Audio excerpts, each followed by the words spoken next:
Hi, I'm Taylor. Welcome to my channel, or welcome back. I'm an American expat in Malaysia, and I like to share my life and my travel experiences with you. I always heard many people when I was growing up talk about, oh, what am I going to do when I retired? It's going to be so boring. I would rather stay working. Well, I never felt that way, frankly. I figured I could figure something out.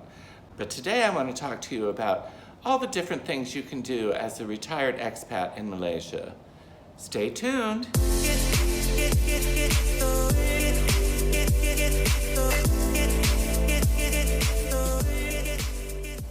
First of all, if you've seen my other videos, then you know when I moved to Malaysia, I only knew one person, and that was pretty scary. But after a while, I got to have a nice circle of friends. Of course, I got to meet my friends' friends. That was the first start, and they were locals, so that was helpful. But I yearned to meet other expats and people my age. So I heard about an organization called Internations. I'll put the link below so you can check it out. Internations is in many countries, and it's a fabulous organization. They plan coffees, dinners, parties for expats to meet each other. I have always been a little bit nervous about stuff like that, but I forced myself to go to the coffee hour a few times. Well, it turned out I met my best friend there really early on, and that was a huge help. I met some other people there at the coffee hour too that became friends. One of the problems I've found with expat life, though, is that you may become friends with somebody, but don't plan on them staying around forever, because expats tend to move a lot. A lot of them's husbands were here on business or things like that. So after a couple of years, they're gone.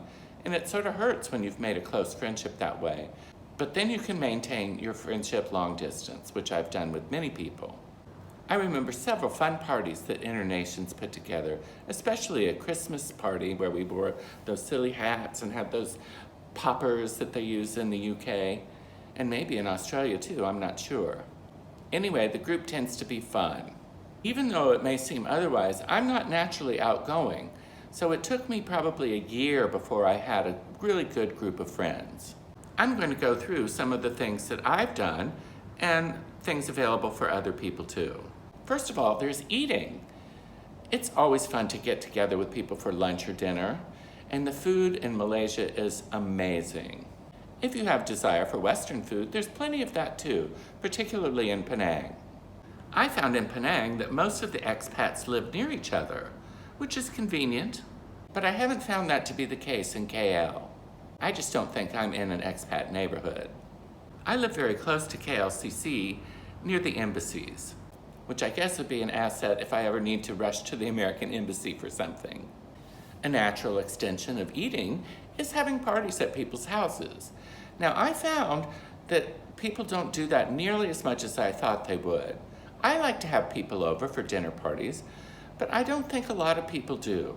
Mostly, they have small cocktail parties or large cocktail parties. I had a friend who lived in a tall building, and she regularly had what she called sundowners, which I guess are cocktails on the roof about sundown. Those were a lot of fun. I have another Australian friend, Rod, who purchased a condo, and he enjoyed doing sundowners on his roof too.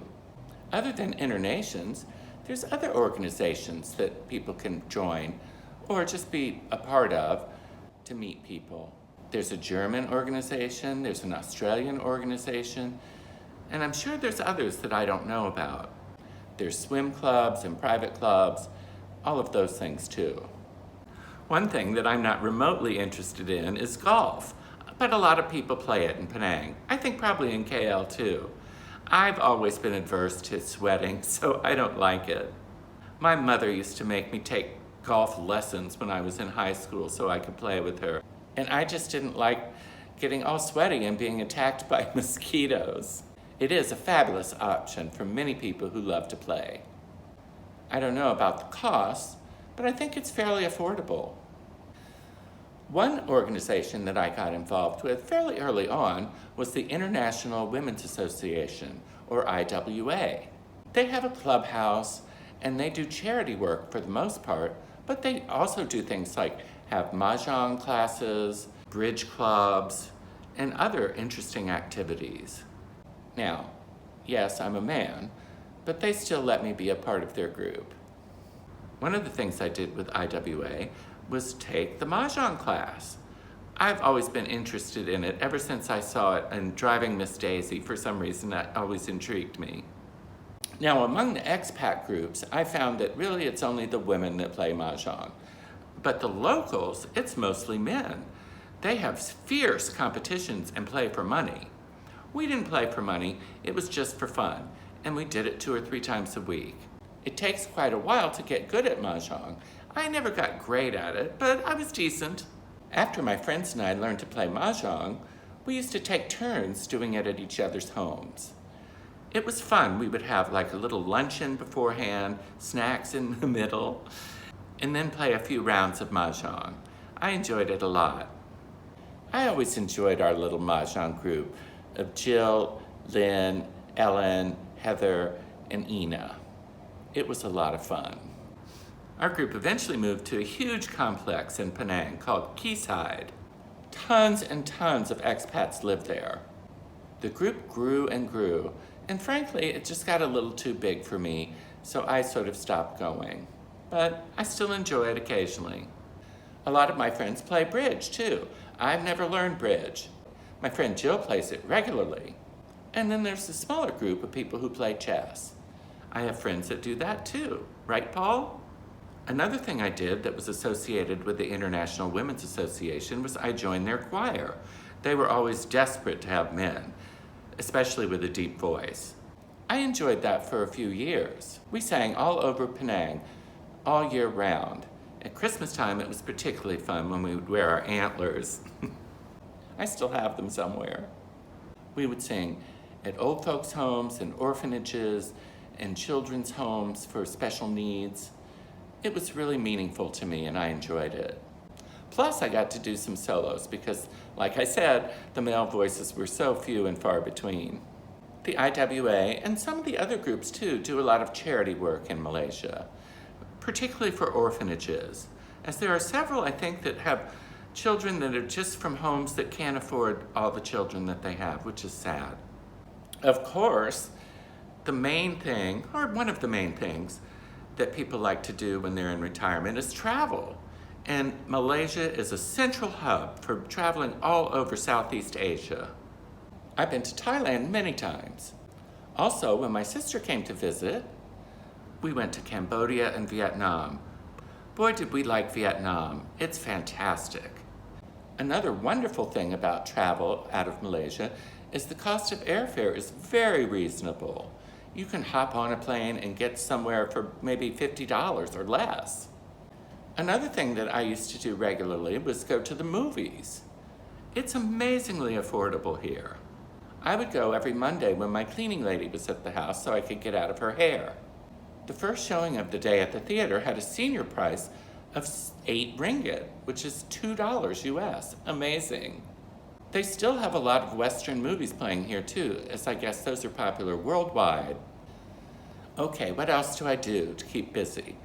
Well, I'm an avid reader, and I read about 30 books a year now. It used to be more like 50, but I've gotten busier doing other things, so I just don't read as much, although I still love it. Also, to keep it affordable, I kept my library card from the United States, and I can download books and read on my phone. I think that's great. Strangely, I never got into Lego as a child. I'm sure it was around. I'm not that old. But since I've always been interested in architecture, I thought I'd give it a try. I got really into it for a while, but found there were not enough different kits available of the architectural vein. So I started making up ones on my own, which you can see here. Some of them are kind of cute. Also, I did go to art school when I was young, and so during COVID, I broke out my paints and my colored pencils, and I went to town. I made many pictures that I'm very proud of. I'll show you a couple here. Of course, I would never sell them or anything because I'm not that good, but I did give several to friends, and they've hung them in their homes, which makes me proud. Another really fun activity I did was take cooking classes. They had them at the G Hotel in Penang. It was really well done, and you were in with professional chefs in their kitchen.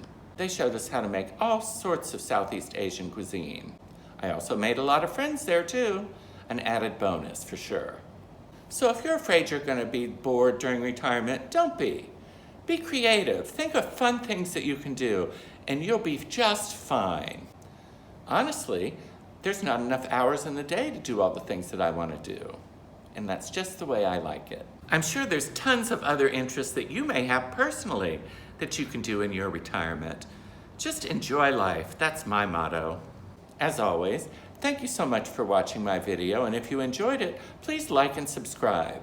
I have a huge list of videos that I want to make for you, so don't think I'm going to run out of ideas anytime soon. Well, that's it for today. Talk to you later. Bye.